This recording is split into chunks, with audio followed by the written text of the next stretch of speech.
নমস্কার সবাইকে পয়লা বৈশাখের অনেক অনেক শুভেচ্ছা। আজকে আমি রান্না শুরু করে দিয়েছি। আজকে বানাবো লাউ একটু মিষ্টি মিষ্টি করে, আর বানাবো ডিমের কারি। অনেকগুলো ডিম আমি এখানে সেদ্ধ করতে দিয়েছি, সেটা হয়ে গেছে, তাই গ্যাসটা বন্ধ করে এলাম। তারপর লাউটা কাটবো, ধুবো।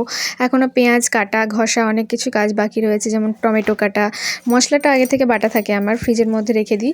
আদা, রসুন, ধনে, জিরে এগুলো একসাথে বেটে অনেক দিন বেশ ভালো ফ্রেশ থাকে, আর কাজটা অনেকটা এগিয়ে থাকে। এই পেঁয়াজের মধ্যে অর্ধেকটা ঘষে অর্ধেকটা বেটে আমি দেবো।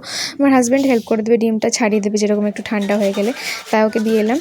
আর পেঁয়াজটা ঘষছে, আর আমি কিছুটা পেঁয়াজ কেটে তারপর রান্নাটা বসিয়ে দেবো।